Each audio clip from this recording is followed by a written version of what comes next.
Thank you so much. It's interesting being here virtually, but I'm loving that I'm seeing everyone's face, and this is a cool vibe. I'm really appreciative of this. Thank you, Creative Mornings, for inviting me to do this.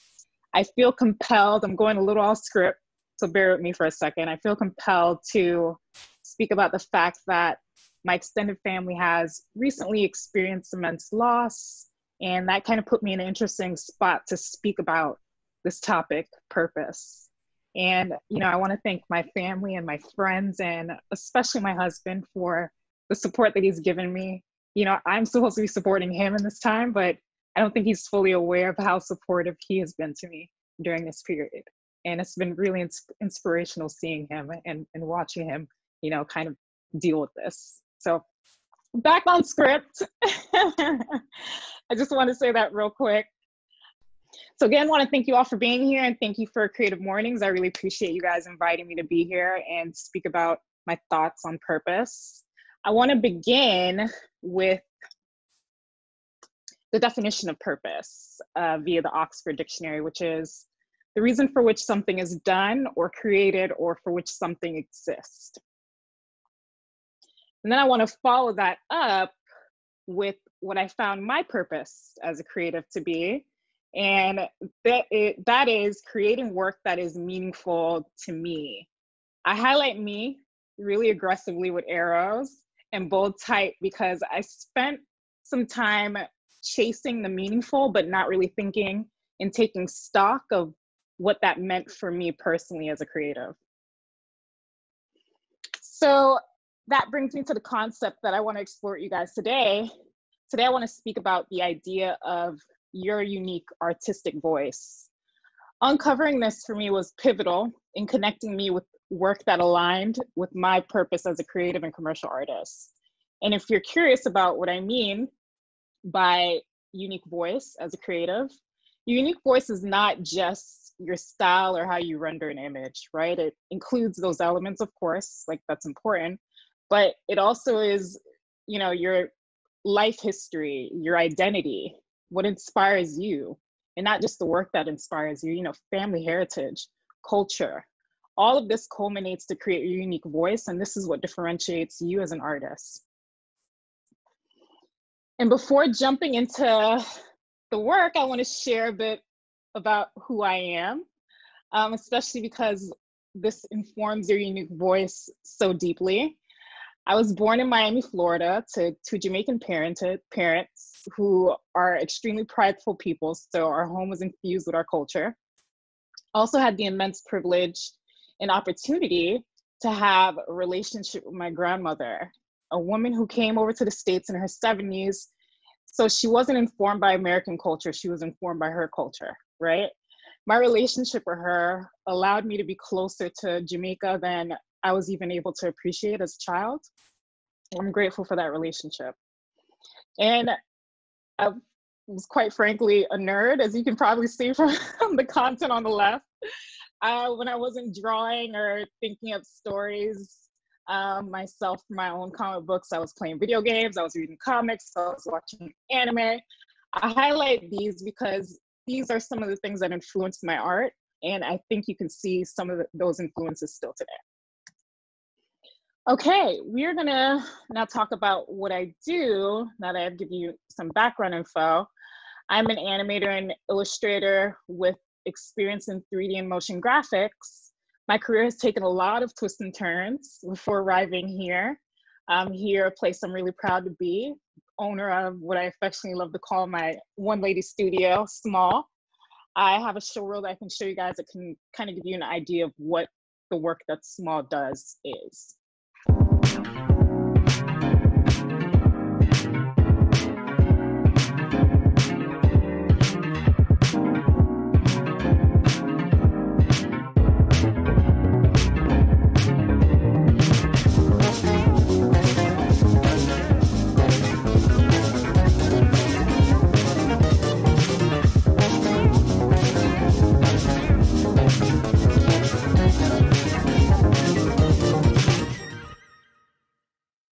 Okay, so now I've given you that info.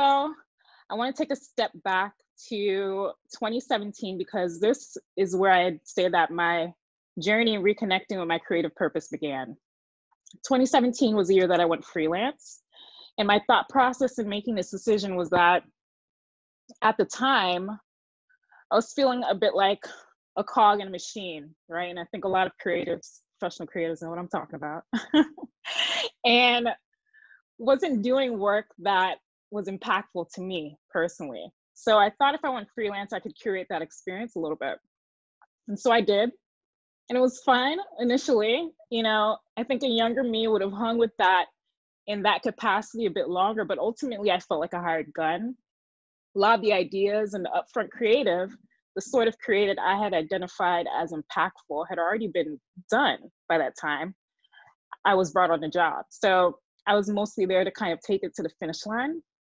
You know, and at that stage in my career, I was looking for more than this. I decided to expedite my next step, which was something I had always dreamed of as a creative anyway. So I decided to incorporate and start Monique Wray Studio. My hope in doing this was that I would essentially eliminate the middleman, right? Get closer to the client, do more direct to client work, and as a result, being more involved with the upfront creative.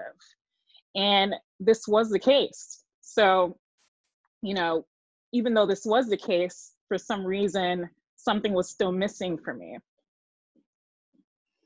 So I decided I needed to kind of take a beat, be real with myself, and understand what I wanted from my creative profession.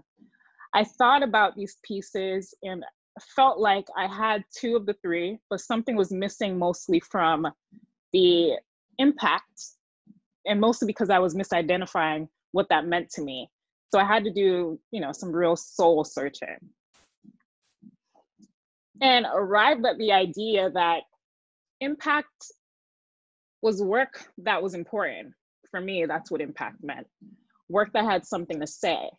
But even this was kind of a daunting place to arrive as a creative professional and a commercial artist. Because frankly, my clients didn't always have something profound to say, right? To be honest, I work in advertising, right? But the problem was I did, you know, and as a minority creative, I didn't like that.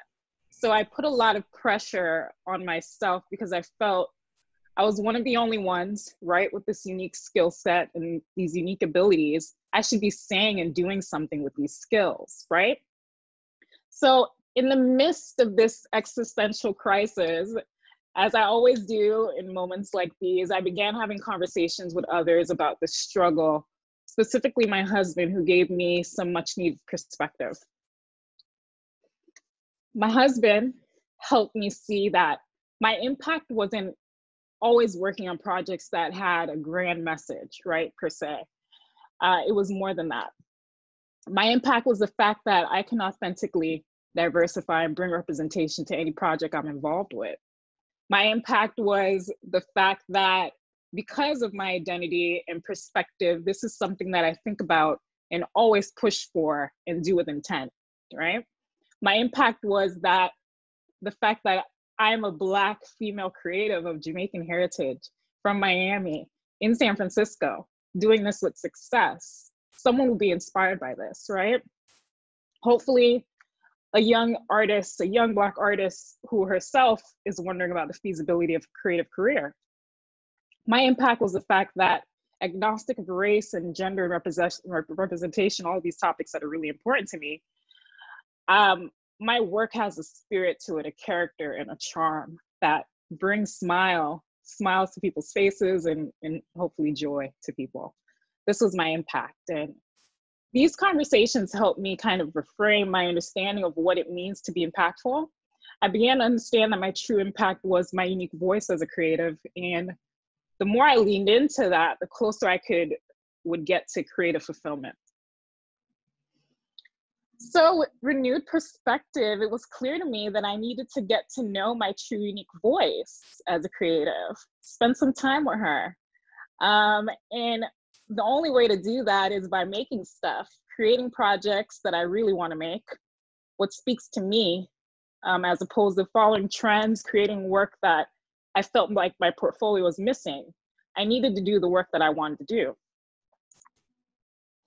So I rebranded as Small, and though I wasn't sure what I wanted Small to be, I knew I wanted it to be different than Monique Wray Studio and be a place where I created work infused with my unique voice.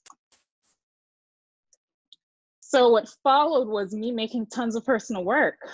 And what was clear to me up front, this work was very different from the work that I had been doing. They were filled with character, but also aesthetically recluding a bolder line, a bolder and looser line. Total opposite from, the vector work that I was doing previously. And the way I animated them was reflective of this too. It was less digital. I was opting instead for, frame by frame animation instead of the sort of After Effects animation that I usually diverted to. So I was beginning to kind of lean more on the inspirations from my childhood and the work that got me jazzed as a young creative versus the trendier stuff I was beginning to mimic as a creative professional. Some were, solitary illustrations created to stand on their own, while others were full projects. The full projects, I think, are where I experienced the most growth as a creative. Brown Skin Ladies is the first project I completely owned this new style I was creating in.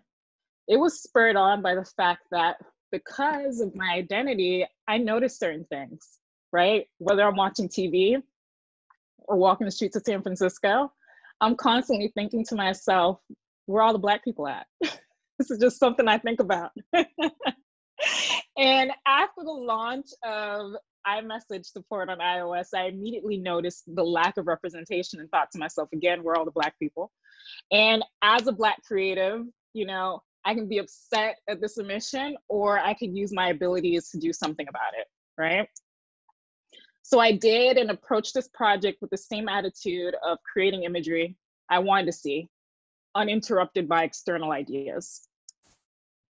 And the project helped inform my 2D frame by frame workflows to this day.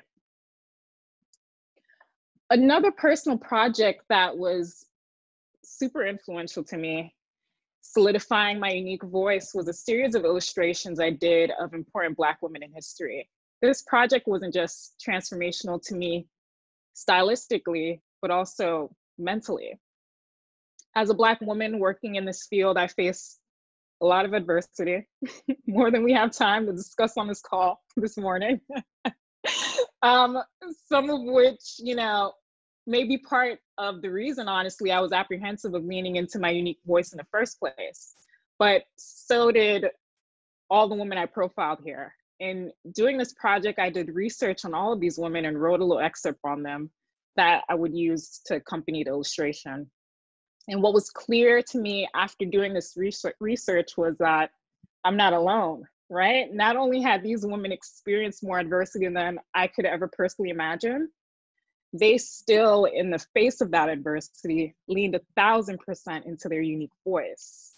And this was intensely inspirational to me. And one of the quotes that still sticks to me to this day is one of Audre Lorde's, which is, "I am deliberate and afraid of nothing." And this was exactly what I needed to be to realize the true purpose of my creative profession. Another personal project that encapsulates my true unique voice, I think perfectly, is a self-initiated short film that I'm working on currently called Sarah C.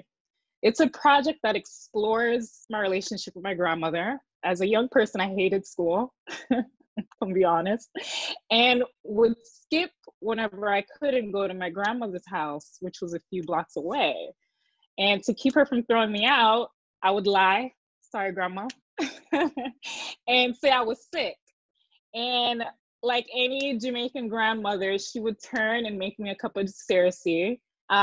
If you don't know what Cerasee is, I'm glad you don't. It's also known as bitter lemon or bitter lemon, for good reason.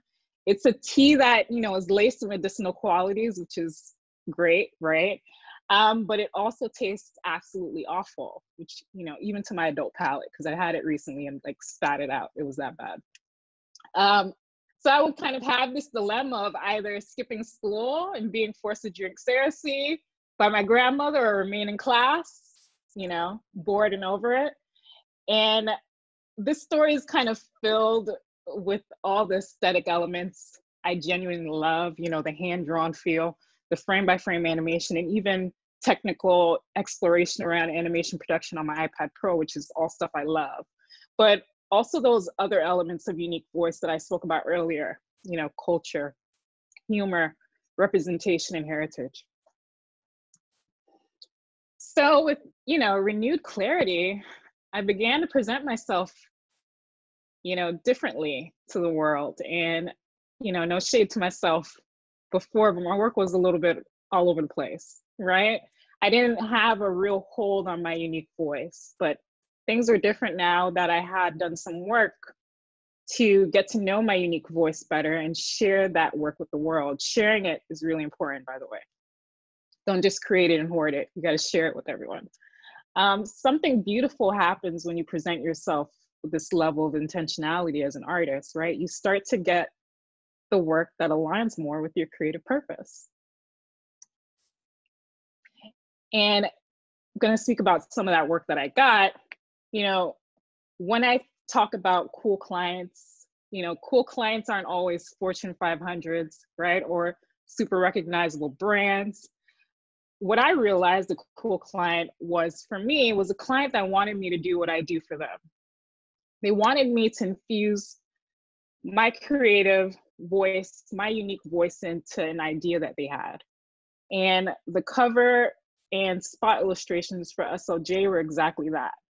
And this was a affirming moment for me when I kind of had completed that pivot. It helped me understand that leaning into my unique voice could provide me with commercial work, which is important if you're a commercial artist, right?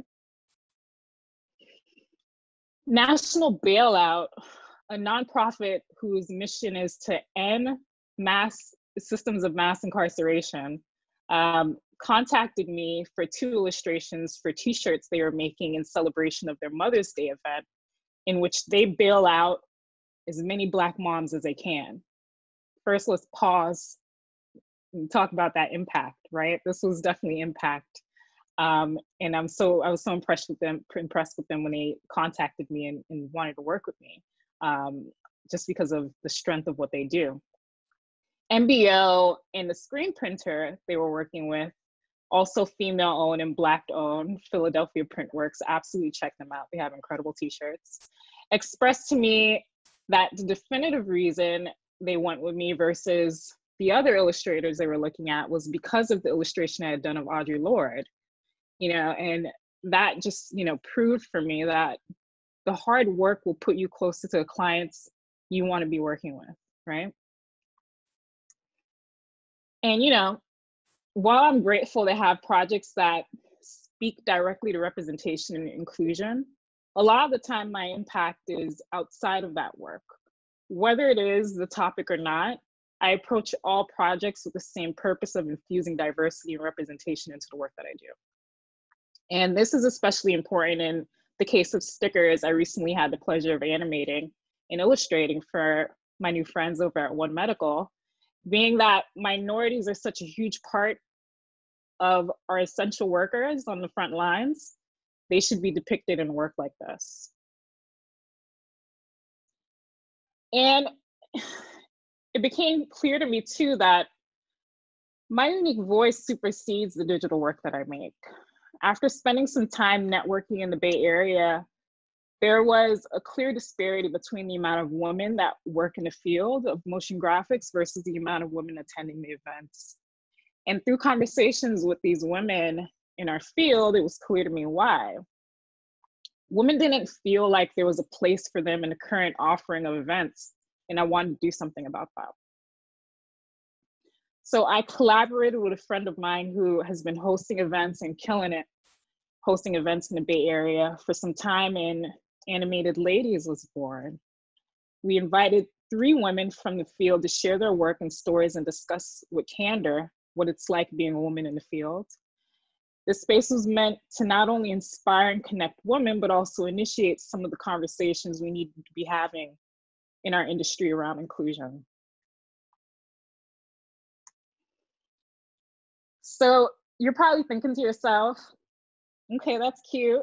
Shout out to you for finding your unique voice and purpose and all of that. But how do I find mine, right? I will say every creative's journey is different, but I can recommend one book that was especially helpful to me along my journey. It's a book called Big Magic by Elizabeth Gilbert. It's, I would say, 90% of the reason I quit my job and went freelance. And while quitting my job and going freelance wasn't perfect, you know, it wasn't the answer, I would say that if it weren't for me making that step, I wouldn't be where I am today. And another book that I must recommend that I actually just finished and I like recommend to every creative and just every person that I'm in touch with is a book that was recommended to me by my husband first, and I never read it, and then a peer group recommended it to me and I finally read it. It's called The War of Art by Steven Pressfield. This book just, you know, I was fired up after I finished reading this book. I was hitting kind of a lot of speed bumps and working on my personal film, seriously, and you know, it can be hard working on personal projects and trudging through that. So if you're feeling stuck, I highly recommend checking that book out. And I can't recommend enough speaking with your peers, family, and friends with candor. You know, that piece was probably the most transformational for me. You know, you just have to kind of work through it, right? And also, nothing is more important than doing the work and sharing it also. And I want to end on the fact that it's okay to not know, BBs. It's all right. It's okay to not know your purpose or your unique voice quite yet. You know, as you can see, mine wasn't immediately clear to me even. You know, my creative practice started as one thing and ultimately became another. And, you know, who knows what it will be in the future. And my personal purpose will likely change too, right? It became important to me to appreciate the space in between, right? Because it's really a part of the process and a part of life. And there's also, you know, a lot that's happening there that we should be grateful for. So if you're feeling like you're finding yourself unsure or unaware of what your unique voice or purpose is, I would say keep creating and speaking to others and being vulnerable in both of those arenas, and you will eventually find it. And that's it. Thank you, Monique. I'm going to unmute all so we can give you a big clap. Okay, cool. I'm into it.